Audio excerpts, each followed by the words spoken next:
সবাইকে বংলিশের তরফ থেকে হ্যাপি দিওয়ালি।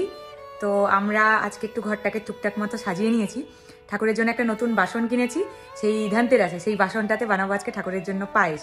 তো তোমরা কিভাবে দিওয়ালি সেলিব্রেট করলে অবশ্যই দেখাবে, জানাবে আমাদেরকে।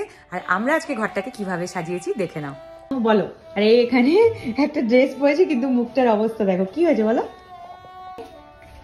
এখানে আমরা এই যে লক্ষ্মীজি গণেশ ভগবানকে বসিয়েছি। এখানে এই যে ঠাকুরের বাটিতে নিয়ে নিয়েছি একটুখানি চাল, আর এটা আমার ঠাকুরেরই ঘি। ঠাকুরের এটা তো আমার নতুন বাসন বললাম ধনতেরাসের, এটা হচ্ছে আমার ঠাকুরের হাতা। চলো ঠাকুরের নাম করে পায়েসটা বসাই।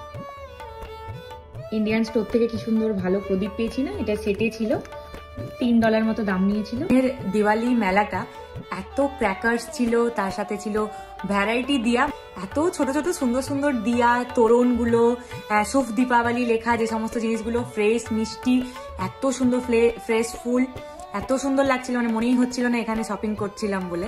তো আমিও তার মধ্যে থেকে টুকটাক ছোট্ট ছোট্ট নিয়ে নিয়েছি। তার মধ্যে থেকে দিয়াটা একটা আরেকটা স্টাইল দেখাচ্ছি। এইটা একটা দিয়া, এইটা স্টাইলটা হচ্ছে ওই আমাদের প্রদীপের মতো, আর এইটা সাইজটা একটু ছোট।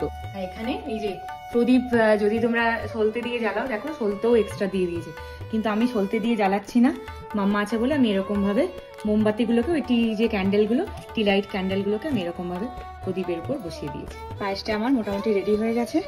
ওদিকে দেবরাজকে দিয়েছি এটাকে, এই যে এখানে ইভাপোরেটেড মিল্কটা আছে, এটাকে ওপেন করছি।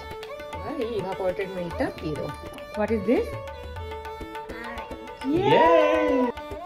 এখন এই যে পায়েসটা নাড়তে দিয়েছি। এখানে ঠাকুরের জন্য একটু এই যে ম্যাঙ্গো রসমালাই এনেছিলাম ব্রারে, তো পায়েসটা মতো আমি সব রেডি করছি।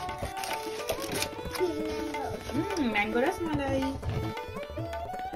ঠাকুরের জন্য আমাদের থালা রেডি হয়ে গেছে।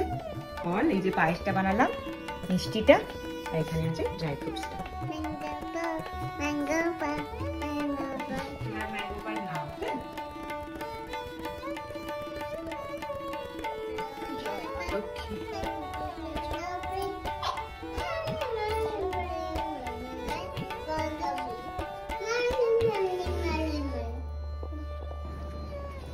এবার আমাদের তুলসী মন্দিরে দেওয়া চলছে, দুধটা এখানে দিয়ে দিলাম।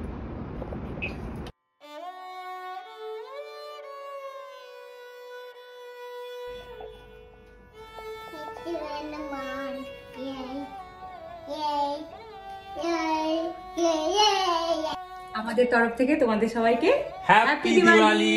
খুব ভালো করে কাটাও দিওয়ালি, আর ভাইফোঁটা। সবাইকে আবার হ্যাপি দিওয়ালি।